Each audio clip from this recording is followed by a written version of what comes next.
The folks at Byron Seeds believe organic requires a different perspective, plan, and approach. Organic isn't simply a different type of product or even a different way of farming.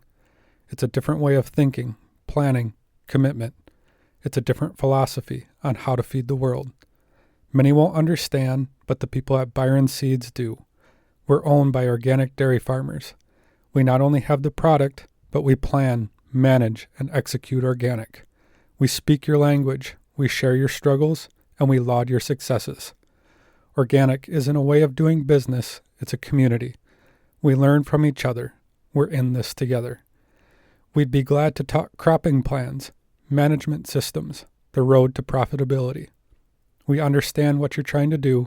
We're farmers just like you.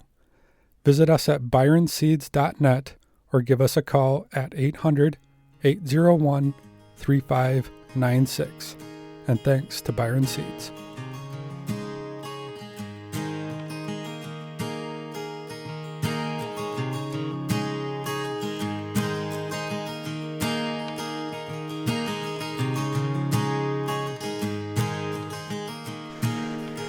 You're listening to Rooted in Organic podcast. I'm Brian Wood, and today, along with Mike Klein, we are sitting down with Tim Baker. Tim is from Toledo, Washington, and he has played many different roles in the organic industry, working within the industry, managing dairies, and that is what we wanted to sit down with you today, Tim, just to hear your story of how you got into dairy, and then how you moved out west, how you managed larger dairies, larger scale dairies, and then organic dairies. So I guess that's kind of where we wanted to start, and I'm sure we'll dive deep on a bunch of different stuff. But I guess why don't you just start with where you grew up and then how you got into the dairy industry. Okay, great. Yeah, I grew up in a small town of Caledonia, Michigan. And I grew up in town, and so I didn't do anything with cows or nothing until after graduation. I was sitting in college. I was going to college for audio video, of all things, and I was looking outside at the sunny weather and thinking, this stinks. I need to get outside and do something more fun. During that time, my cousins got displaced by a new highway coming through, and they got some beef cows. And because of that, I got some beef cows with them. And that turned into a dairy farmer coming to help plant a field. And he asked me if I needed another job, if I was bored. So I started working for them. And that was a 100-cow dairy in just south of Caledonia. And so that is where I learned how to milk, feed calves, scrape, drive tractors, all sorts of different things. And that came into me buying my own herd at that time with them. And with that, it's a whole different responsibilities and what's going on. Just like other farms, they decide to split between the father and two boys. The father decided to retire. The two boys split and took the business a different direction. That left me as an odd guy out. So that started me moving. I actually went a little farther south for about 7 months and filled in for a guy who had a heart attack. And they were in the middle of an expansion, a 300 cow to a 600 cow dairy. It was an old facility to a brand new facility. So I saw about the worst kind of conditions that you can see during expansion.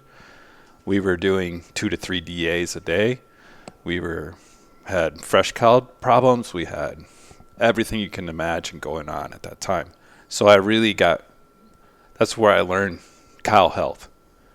And that's where I learned how to breed cows, and that's where the next level of my foundation was.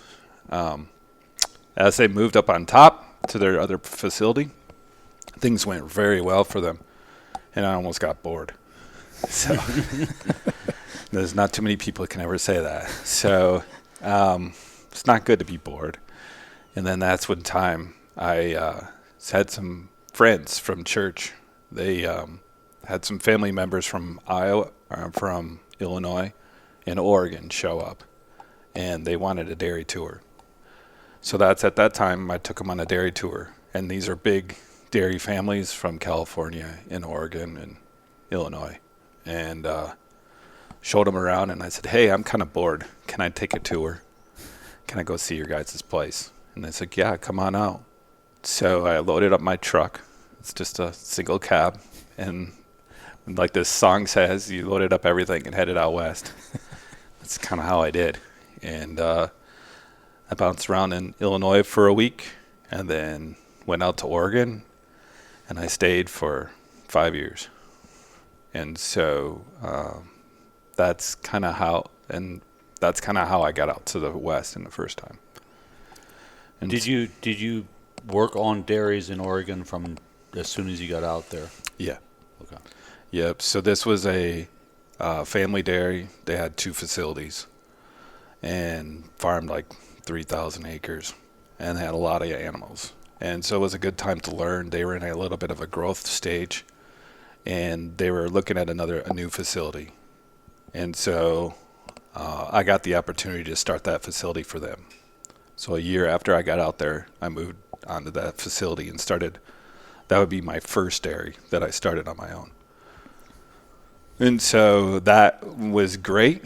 We were up and running, had a lot of cattle coming in, heifers, because we're just in growth mode off the other 2 dairies, learning a lot, managing a whole different ball game. So starting from the ground up, we started like 300 head at that facility, which is a good size, but you're still doing a lot of stuff yourself. And got up to about 600, maybe a year and a half into it.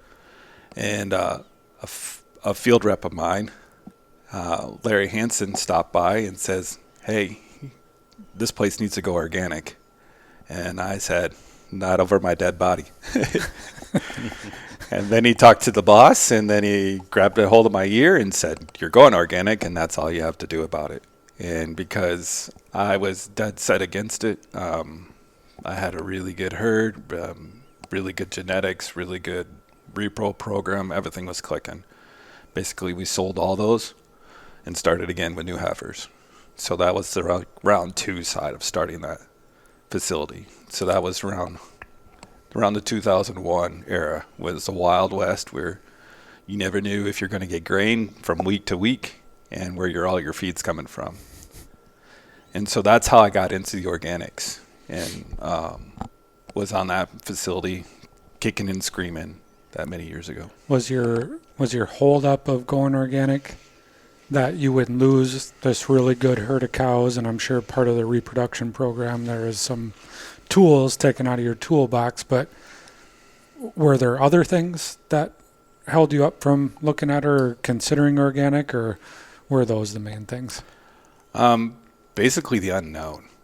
That, and more of the unknown is like, how do you treat something? How do you do this? How do you take care of this issue? And where do you go for help? Because there was no tools out there at that time. There wasn't too many people to help you out.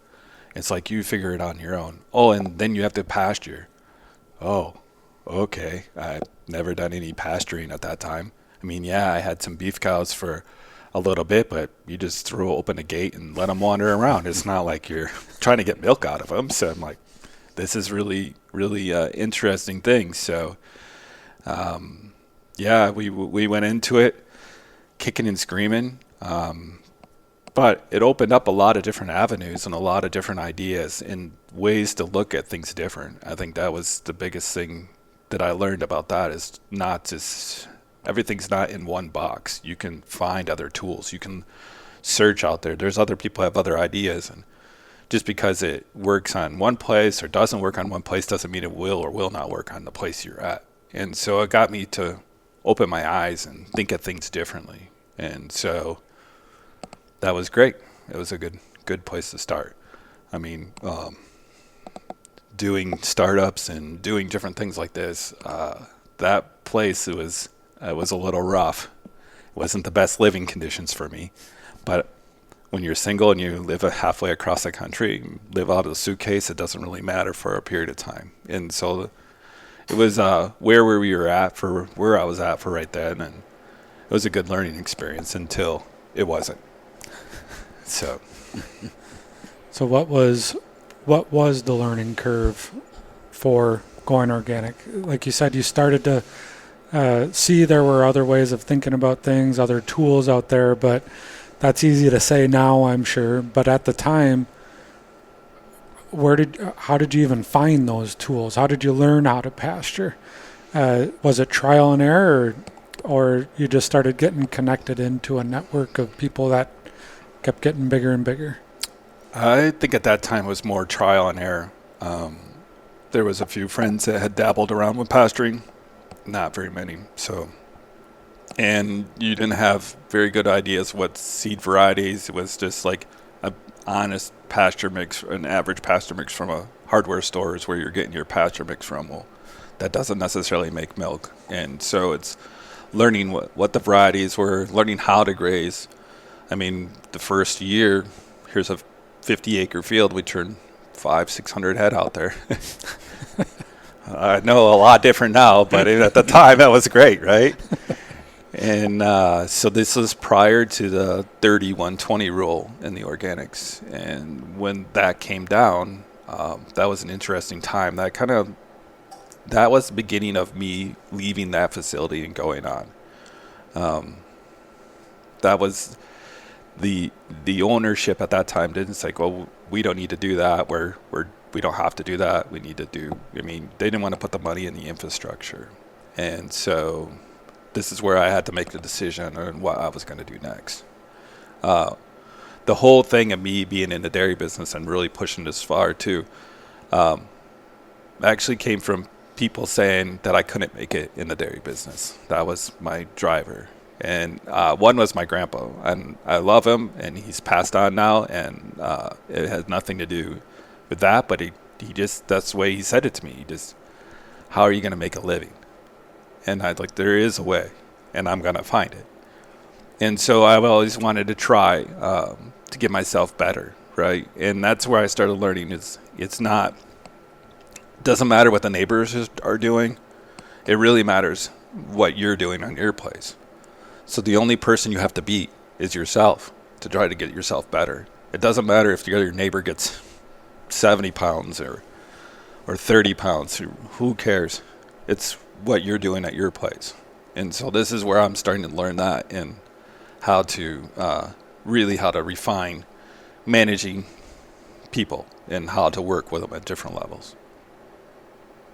So managing people.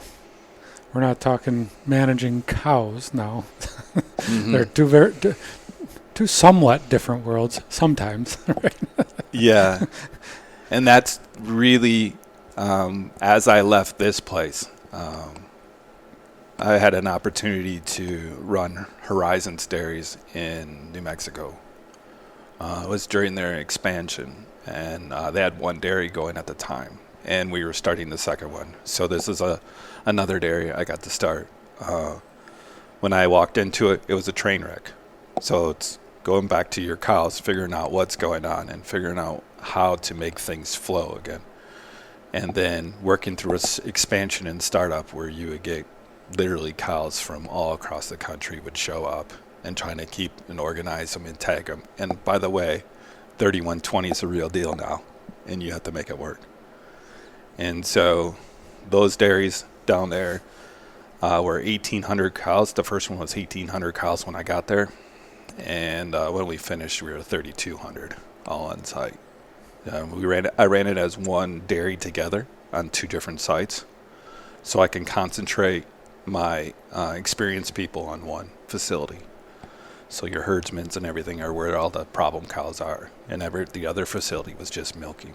So things are just there wasn't much going on there, and so that's where the managing people. That's where a lot of the fine tuning on that. We're taking your it's a whole different craft when you start talking different sizes and you deal less with the day-to-day on the cows and you deal everything on people.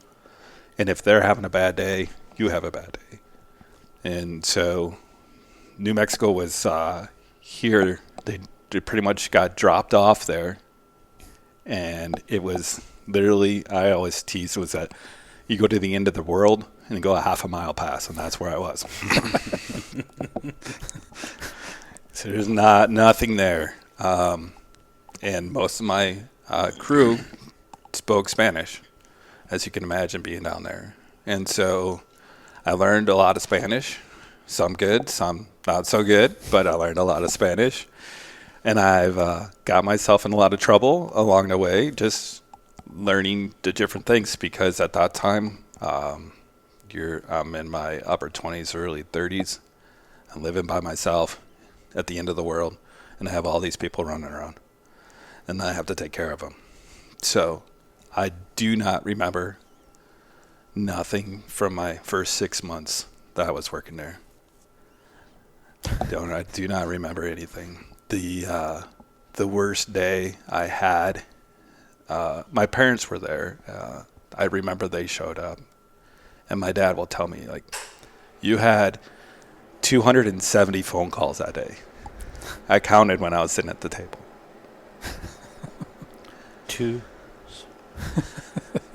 So I had 35 employees and at that place. And you just start, when you're managing big dairies, you just go to the fires, right? And the guy out west taught me, when you see smoke, you go take care of it before it turns into a fire. I learned in New Mexico that you need to clean brush out before you get the smoke, before you need to be cleaning, you need to take care of it, you need to do prevention. And that's the one thing huge as I was learning from being conventional mindset and then going into organic, how you need to work on the prevention side of things. You need to look farther ahead. You need to, if you're having cows crash and when they have calves, you don't have a problem today. You have a problem 30 to 60, 90 days ago that you need to take care of. You need to look at next year's crop, where are you going to go, just all the different decisions. You need to think farther ahead because an ounce of prevention goes a long, long ways. And so this is where I'm starting to learn all these little details of how I want to do things and how I want to take care of things. Now, lots of things happen in New Mexico, and those people down there, they took me in as family. And I think that's something that gets overshadowed in the dairy business. I mean, we talk a lot about family farms and smaller farms and everything like that. It doesn't mean that there's not family on the big dairies. I mean, I got invited to weddings and funerals and birthday parties and Christmases and everything. They just brought me into their home. They might not have very much, but they give you everything you got. So I had a lot of family members across the country just because of different things like that.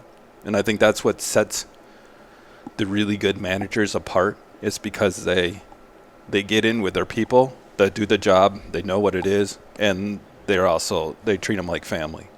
And where some of the bigger operations that go sideways is that they don't have that relationship. And I think that's the key. Just a cog in the wheel type mentality. I want to go back to when you said when you showed up in New Mexico, it was a train wreck. Now, was it a train wreck because of something with the farming, or like the cows weren't producing enough, or the rotation wasn't right, or was it the people weren't working the way that they should? Because we're kind of flowing back and forth between, and I'm seeing it as you're saying it, that a well-run dairy will work well when the people that run it work well together. So I get it's somewhat intertwined, but what was the thing that was the problem when you showed up there? So like I said, there was one facility where they had brought cattle in from everywhere. That when I got there, that one is a correlation of issues. So you imagine if you have a new ownership or a new manager coming in, everybody tries to see what they can get away with. So I don't think routines and knowledge was done with the employees to train them up to the level. That's one thing I like, is the more I know, the more I like to tell people not necessarily what I know, but help train them to do the multiple jobs so you can move them multiple places. But the biggest thing was more than half the cows were do not breeds, and that would happen because of they were trying to infuse cows at that time with almost with a calf tuber kind of thing, and it wasn't done with proper procedures or nothing like that. That's the first thing that I pitched when I got there. You don't need that. It goes back into the prevention side of things. What's causing this problem? Why we would even think we would need to do that? And let's fix it. So more than half of my cows could not breed again. Or we throw them with a bull and say, well, we might find a calf that's 200 days. Yeah. Maybe. Wow. And so this is like your house is on fire and you don't know which to change. It's just the problem that they had. And then you take on that is you're in growth mode. So you want to keep animals. You are starting a second facility there within the next 6 months. You have this new 3120 rule that everybody has to go by. And that dairy had 10 different circles for pivots. And so we had plenty of places to go, but it wasn't set up correctly. It was just, you had to drop a wire every time the pivot went around. So the team and I down there designed a new system. So it was like a spoken wheel. And so every tower was a cell. And so we had a lane to go through the middle of it, but we also had the tower spun around in circles, and we never had to really drop wires. And the cows could be out there grazing at the same time. So that was approximately 2 years of building fences that we did while we were down there. Wow. And in New Mexico, you have different things in the organics too. And this is the other learning curve, right, that I had to do. Every place in the country you feed different feed. They feed peanut hay and peanut hulls and peanuts and Milo, which they also feed hay grazer. Some of these things I've never seen before until I got down there. Hay grazer? Yeah, it's like a sorghum. Okay. That's dried out, frost burn. And so it doesn't have very much nutritional value, and I had piles of it to use. So these are all things you have to learn on the facility as you go through these trials. And so I think it was educating the people who actually owned it too, that they needed to switch on how they were doing nutrition and how to see the cows and the direction they were going. So it sounds like it was, well, and first of all, I want to say the 3120 that you're referencing, just for clarification, 30% dry matter, so the amount of feed that cows need to get from pasture during the grazing season, which needs to be a minimum of 120 days out on pasture. So 3120, just for clarification. But when you're saying that, it just really hammers home, I guess, what I was kind of starting to piece together in my head of, a well-run dairy, regardless of the size, like you said, small family dairy or a large, whatever you want to call it, dairy, does come down to the people and then the process behind it, because that prevention doesn't happen without you teaching the people that, hey, this needs to happen at 30 days, or this process, we need to do this for every single cow to make sure that health and nutrition is where it needs to be, so they get bred back and da-da-da-da-da. And the system actually works the way that it should, because it sounds like a lot of what was happening there was just a bunch of Band-Aids and no organization behind it. And it can go downhill real fast. When it's 30 cows, you might see it a little quicker than it's 3,000. That might be the difference there. Yeah, and the why is also important in training guys, of why you're doing it and what it means to do it. And the also is the caring factor. Mm-hmm. I mean, there's a lot of side stories in there down in New Mexico of things that I've learned along the way of between in calves or in cows and everything else, or just in people in general. My first year, I would have a whole shift not show up for work. And so when you're sitting there looking at your head herdsman and it's time to milk cows, and you're like, what do we do next? Like you're talking the shift to milk. Just not show up. Yeah, I would have 5 guys just not show up. What do you do? Start calling people, get on the phone. And that's where building relationships with people too, right? And how do you, for a while there, I just called it the jail, the local jail, and my guys would be in there for a while. That's so funny. Like literally in jail. In jail, yeah. I had forged documents from the hospital said they were being seen at the hospital for an illness, which they were forged documents. I mean, HR, you learn HR on the fly. I never got taught this. I'm learning this on the fly. It's kind of crazy. I know I talked to Mike ahead of time about a story that you want me to tell. Mm-hmm. Down there, it's rough country. You literally go in the bank and old cowboys will come in with guns still on their hip, right, and spurs, and it's just the Wild West. It literally is the Wild West. And I got in a big argument with my calf ranch. I was told not to go down there, but I'm supposed to be managing these people, and I was told not to go down there. What they were doing was a super high death loss, and it was mostly older animals that should be weaned, and they look good,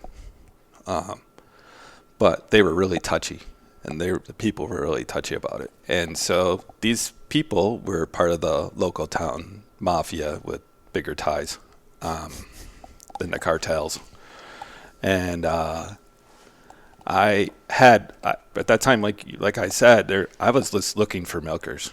I mean, if you could breathe and walk, I am game. I'll teach you how to do this. I don't really care. And I was having better luck with females. I'm not prejudiced against anybody coming to milk my cows. I really don't care, as long as you care and want to show up and do a good job.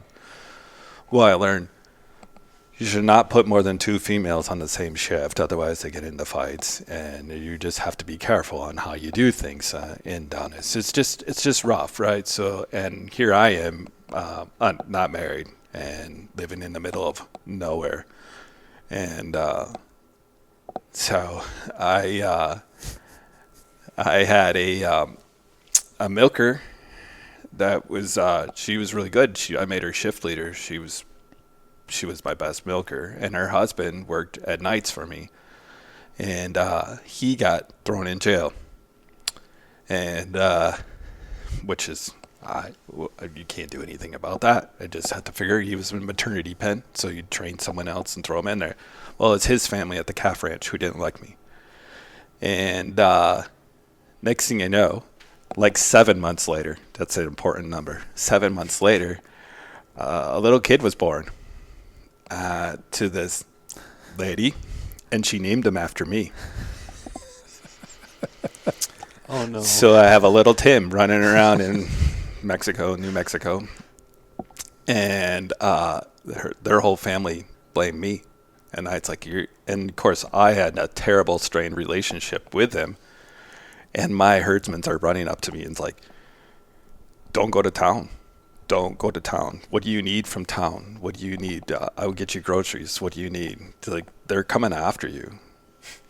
And I mean, even while I was working there, she would show up with a birthday cake on my birthday, because not only that was named Tim, was born on my birthday. Oh boy. And so I lived. Finally got the spoiler. Yeah, spoiler. I lived, and some of that was some of my bad humor.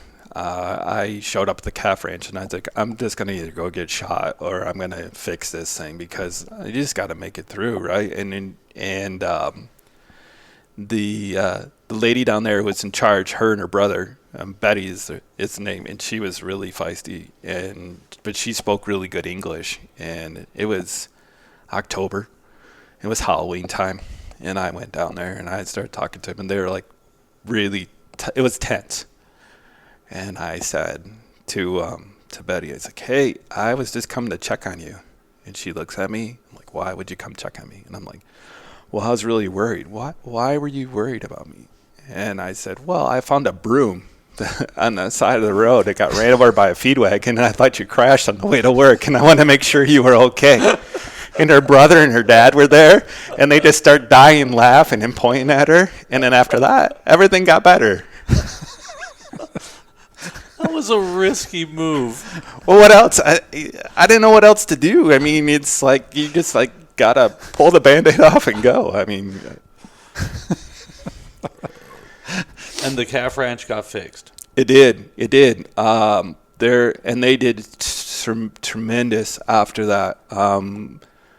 They had ideas that no one else.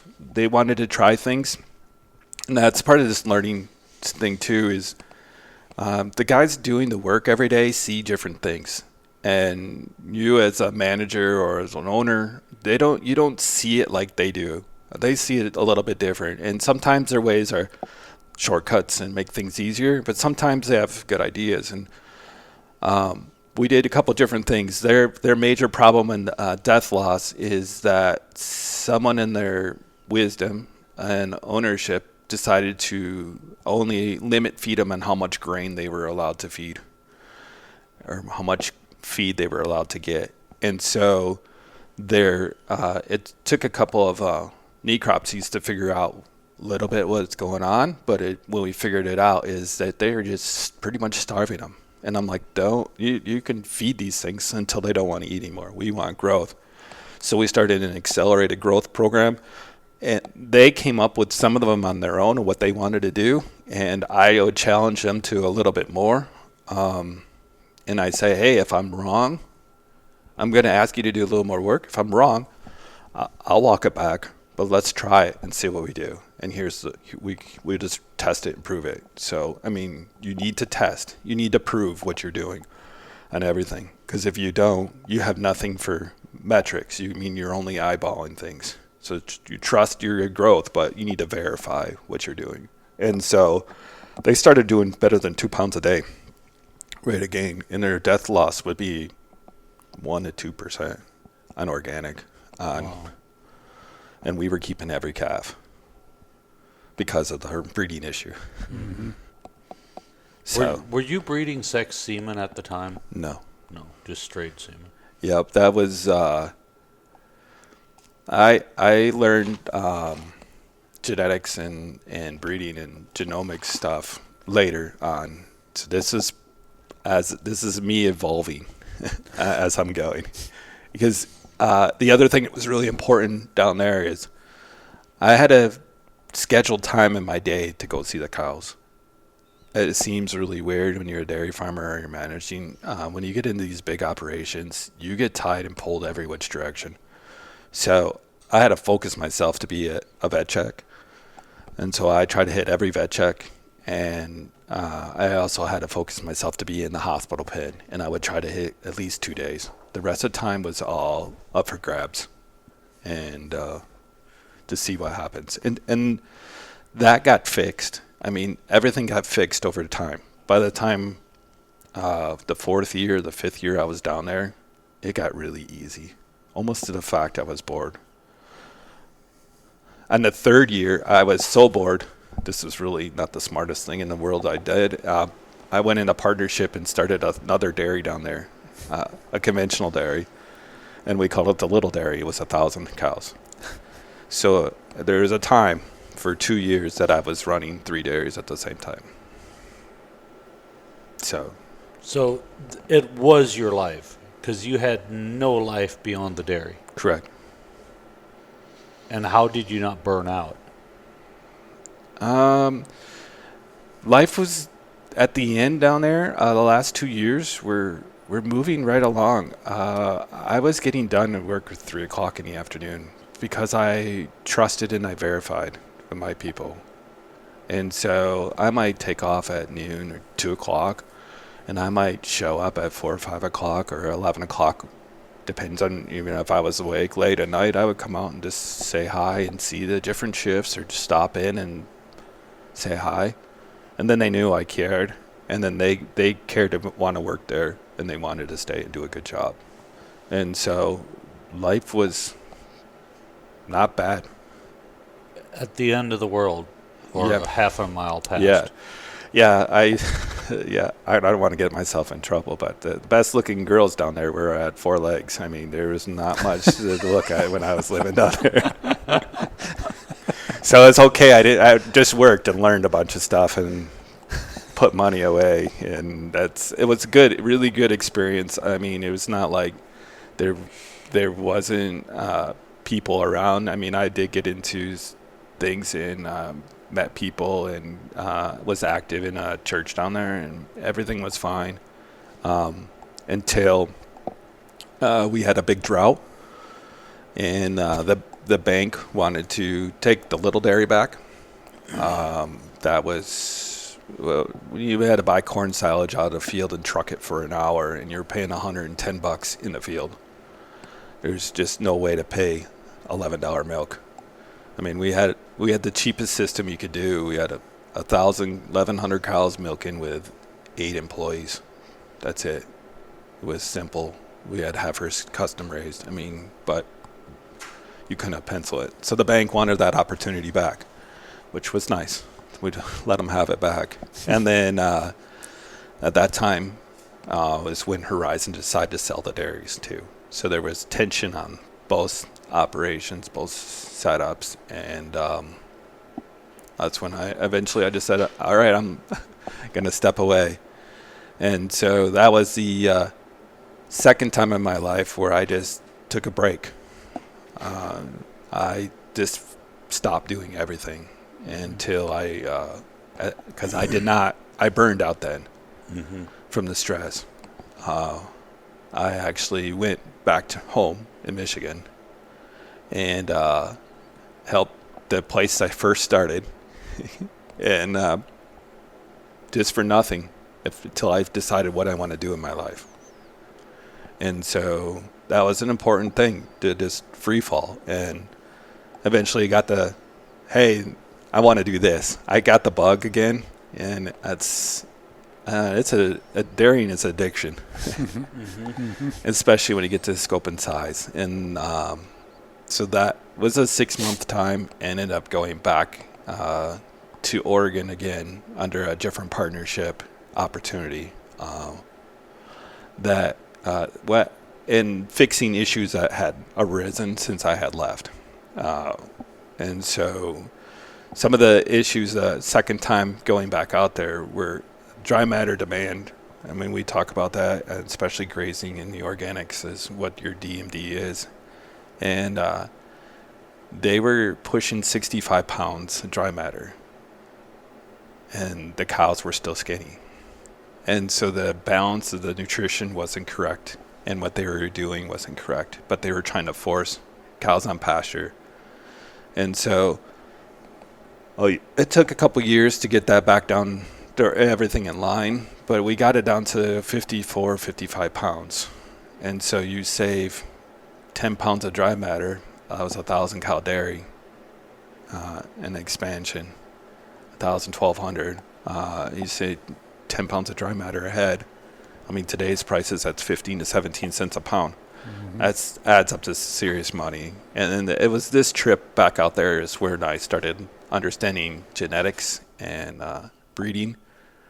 And that was because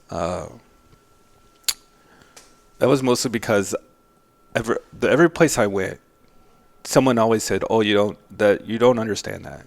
You need to. You have these specialists come in and they teach you how to do it, or they take care of it, or the person selling you your semen for the studs, they know the best. You just let them do the work." And so I was watching that and learning about that sort of stuff. And I mean, because things were progressing, and I don't know if you noticed, it's a trend in my life. Every 5 years I move, and I kind of get bored. And so I was getting bored, and I was looking at this, and I'm like, I'm got to be missing something. And I was a GM at that time, a general manager. I had a manager on site, and I took care of the farming on 4,000, 5,000 acres, and I took care of a heifer facility in Hay Ranch with another 1,200 acres. It was 4 hours away, and then the grazing and the organic side was my baby. And I was sitting there looking at this guy and an old timer, and it doesn't matter what age really, but I was said, you need to explain to me why you pick bulls. And he was telling me you have to build the cow from the way up, from the ground up, on how you want her. You need to have the feet and legs just right. You need to have the rump and the udder just right. And he was, for whatever reason, he was dead set on red cows, which I still to this day don't understand. And so I started looking up some of the animals that he was picking, and I'm like, this doesn't make sense. I don't understand. So I'm still continuing to ask the question, and then the salesman showed up, and she had red hair. And as she walked away, I figured everything out. So that was a learning curve, because when I looked at the bulls up online, they were minus milk and very little fat and components. So that started the genetic swing of things, which I love that part of the business more than everything else. I love the business, I love the people, but the genetics, I think, is so much potential that we leave untapped because people just don't understand it, or they're told they don't need to do this. And so as I started really diving in, I noticed I had a guy come out and mate my cows, and he would go through my cows and say, oh yeah, this one's this one's that. Well, what happens if that guy has a bad day? How are we supposed to tell? Right? You don't know. I mean, in 9 months, you'll tell. Oh, really? It's 3 years by the time she gets in, New Mexico, in New Mexico, our guys, it was a manual washing system. So you would pump your chemicals in a jug and put your hot water in and dump your soap in. And so if that guy had a date, or he wanted to leave, or he had a bad day, you didn't get any soap and acid in your wash, and it was done. And so that's where I said, we need to figure out something to take care of bad days, right? Mm-hmm. We never want cows to have a bad day. And so getting into that and watching that, I started looking at genomics and learning about what kind of things do and everything like that. And that chapter of my life came to a screeching halt. I got married and I had my first son out there. He was about 6 months old, and then we just said there was a promise of ownership in the operation, which I see too much in the industry. You have kids coming up, or kids by myself, or talent coming up, and people get used too much and get burned out. And you get promised the moon. And so you stay there and bust your butt, and you get promised the moon, and eventually you either need to call them on it or you get something. And we decided to call them on it, see what was going to happen, and we ended up walking away. So that was the third time. Just took off, no job, and a 6-month-old at home. And my wife grew up in town too, so she doesn't understand all that sort of stuff. So we're teaching that stuff to her, which was great. That moved us to Colorado, and that was a big dairy. And running that one was 11,000 head altogether. Over how many sites? One and a half facility. It was half a mile down the road. Conventional. So I went back to conventional, which is the first time in, 15 years that I did anything conventional, or a long time since I did. I mean, I did some of my own, but that was run by a manager on site, so I was just GMing. So learning all the new drugs that you can use, and the new names and all the different stuff, which was a lot different from than when I was doing it. It was a huge learning curve. When we went we were milking 4,500 and we went up to 6,200 while I was there at an on barn. And basically just organize things. It just needed organization through. But I always was being watched because, hey, you're organic. You don't know how to do things, you know? And like, no, there's other ways to solve issues. And so that learning, that looking outside the box has been a huge thing. Not taking anything for granted and trusting and just testing things. That facility, I had a high call rate when I started, and really almost to the day I left. And that was basically thin soles, and the cows would walk their hoofs right off. And In a conventional dairy. in the conventional dairy with dry lots, so they could be put them outside in the summer, and that did help. But it was said, oh, it's concrete, oh, it's the feeders, oh, it's this. So you have almost fist fights with a nutritionist, because when you get into these big dairies, you have a nutritionist, you have a vet, and you have the owner or ownership. And this is the first dairy that I couldn't do everything I wanted to do. Rest of the operations that I've been on recently before that they're almost absentee, and you just did what you need to do and keep moving. And when you get onto this one here, the owner was present all the time, and he was not a people person. And so there were 70 employees on this operation. And so this foot issue, fast forward the whole story of getting through the nutritionist and everything like that, is you trust, but you verify. You trust and verify your feeders, you trust and verify your mineral companies, your nutritionist, you trust and verify everything is done right. And then you start looking at the stuff that's outside, the normal. And it's where along the way, I started testing water samples. And I think water is huge, because what percentage of the diet cows have is such a vast thing. And you can have a dairy 10 minutes down the road and have a totally different aquifer. And so you can have a totally different mineral compact of what you're doing.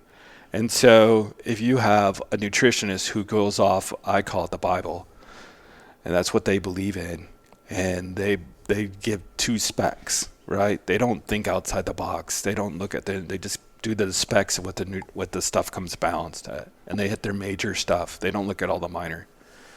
And so we went through everything, and we found a selenium toxicity. I mean, whoever hears of a selenium toxicity? And this particular issue is that so all the manure comes through the cows, and all the cows are fed organic selenium, which is a higher rate, and usually that helps you with your vitamin E and everything, and helps the calving process and the breeding process. And so they were doing that and thinking, well, maybe that'll help the hoofs get whatever. So we were running at levels, max levels of that. And you look at the water test, it's really high in selenium. Start looking at the feed, it's really high in selenium. Well, the nutritionist says, I can't change it because it's USDA specs. And then he lets you prove it. So finally, after way too much time, we end up pulling live liver samples. We first did blood samples to prove it was in the cows and was at elevated levels. We did live liver samples too.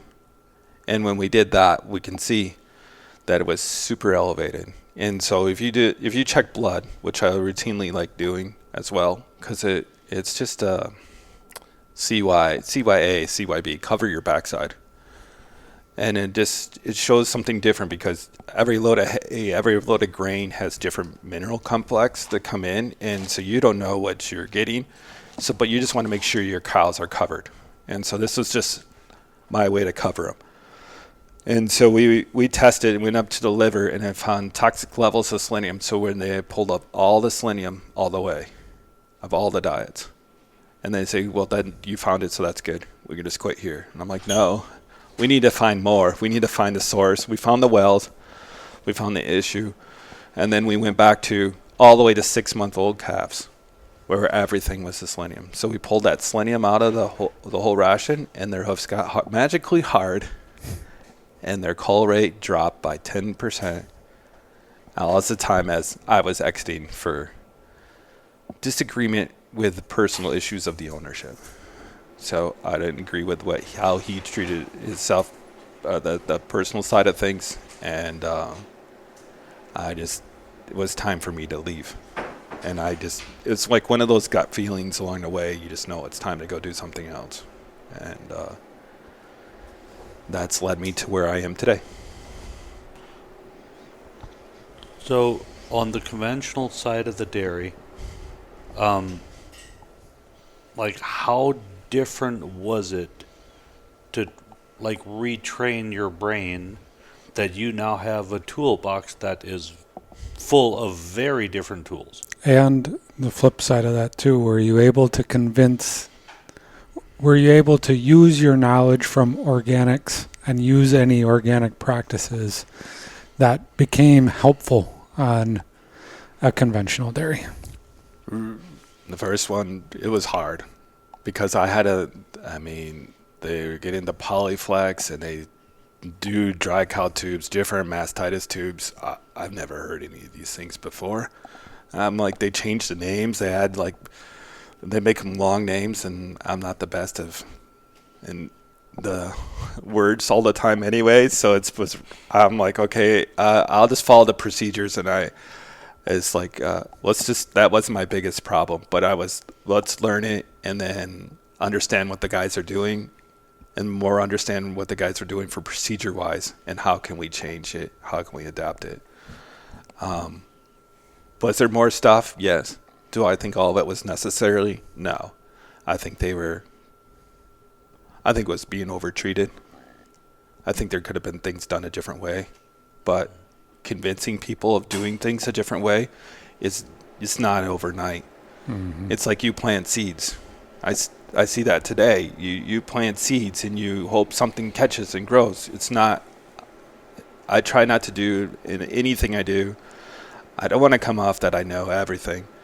I only been through some experiences. Yeah, maybe I have some more experiences than other people do, but it doesn't work on every place. So take it and learn it. I mean, every dairy you go on, you can always learn something. You can either learn something good that they're doing or something bad they're doing. And it's always important to just keep trying to get better. It goes back to the beginning thing where you're like, how do you beat yourself? How do you make it to the next level? How do you have a higher profit? And so the one thing that the most organic, the best thing we did do is we end up getting collars for heat detection and health. And I was able to use that information to start showing, hey, we need to do this different. We need to change this different, because it gave me a whole level of new information that to get preventative if you needed to. Yep.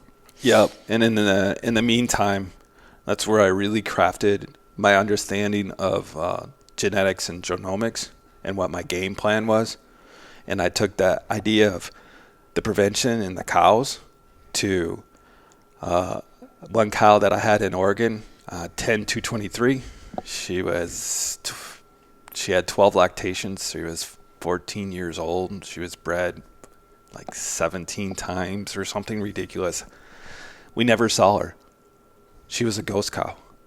She would just come in, go out, and that's what I took into the genetics. Like, how do I build her over again? How do I get ghost cows? And with that statistical information, yes, not everybody believes in it, but if you always pick the top ones, the top of the category that you really want to go into, that makes these ghost cows that lives longer, produces milk, and calves easier and goes. That's what I was doing. And so this is where I perfected it. That's where I was taking this information, grabbing the information, and we switched away from, we painted chalktails at that dairy in Colorado. And paint got too expensive, so you try to find cheap paint, which was not a good idea. We were spending $110,000 a year on just paint. And 110. 110,000 on tail pain. Yeah, and I didn't ever figure out the drugs side of the thing, and I'm not against drugs and prevention and utilization on dairies. I mean, there's definitely a spot, but I've found with the organics that you'd always jump to the conclusion before you really need to. I mean, there is times where you need to do stuff, and I'm not advocating and staying away from it. But the hormone shots, oh man, we did double Ovasync on everything, and we pulled bloods. We didn't have the vet out. We use blood samples because we had no lockups on this operation. We had one pen of lockups for our fresh cows, so you had 6,000 cows running around with no lockups, and so everything had to come off the deck, which was milking a cow every 4.1 seconds, and go through a management rail if you needed her. It got cut, and then do a shot program. And then any cows you missed, you send your guys out walking. Well, these barns were a half a mile long. You know how many steps you put in a day when you do a half a mile long barn? And so getting into this prevention thing, getting into this organic mindset, switching it, I mean, we were just going basically to one Lutetize shot if they didn't show heat. And that's because I couldn't get them into, well, let's try multi-min, or let's try sleeving them just to see if we start showing heats. And so it was a trying time for me in many different ways, but it was also the right time to leave at that. But it was good learning experiences everywhere I went. So there's a reason why I was there. So where'd you go next? I take care of the West region for OV, and I visit dairy farms on west of the Mississippi. So the biggest difference between a 60 cow dairy and a 3,000 cow dairy. Similarities and differences.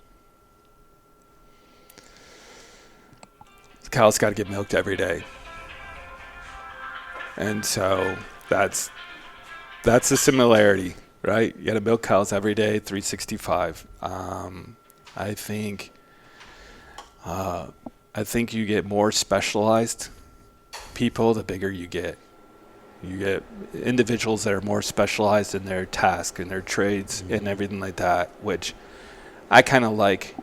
That can be back to what you were saying about, the more specialized, the people that just have the Bible. That can be both a benefit and a big time negative if you don't have the right person specialized.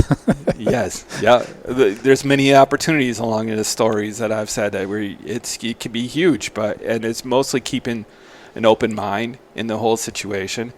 And I try to explain it. It's all ones and zeros. Everybody does the same thing. You're no different. A 30 cows no different than a 300 cows. You still do it. 600, 6,000. It's ones and zeros. You just do it on a bigger scale. And so if you stop and think about it, yeah, I have things to do, but you sometimes on the bigger dairies you can find specialists that just and I think this is the smaller operations, and I have guys that are really great farmers, and they're usually better in one part of the operation than the other, right? Mm-hmm. And you can see this especially in the different generations, right? When you get to the next generation, you can see people that are a lot more like your son maybe likes to do cow work, and your daughter maybe likes to do book work, and another son likes to do field work, right? And you can't switch them. You can't make the son come off the field and go into the cows. And so I would say that's a benefit on some of the bigger stuff, but on the smaller stuff is that every individual animal. And so, and you can't train cowship anymore. It's very hard to train. I mean, to look at a cow and say, yeah, she's off. How do you explain that to a person? And you can see the drastic decline of people who actually know what to do with a cow, or even where to stand to make a cow go one direction or another. I mean, you're getting back to, on the big dairies, you're training basic stockmanship. You can't stand in front of a cow and expect her to move, right? You can't stand directly behind the cow and expect her to move. You need to stand on one side or the other to change directions or whatever you need to do.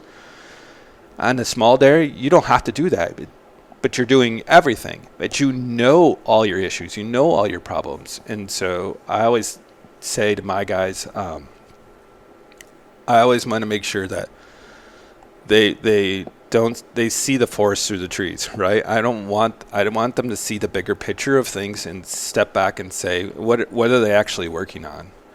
And just to do things better. And I think sometimes we can focus on other parts of the dairy and make yourself better, and then hire someone to do something that's a little bit easier to make your world better. And so I think there's a lot of gives and takes, but it all goes back to, what are you doing to improve on your operations?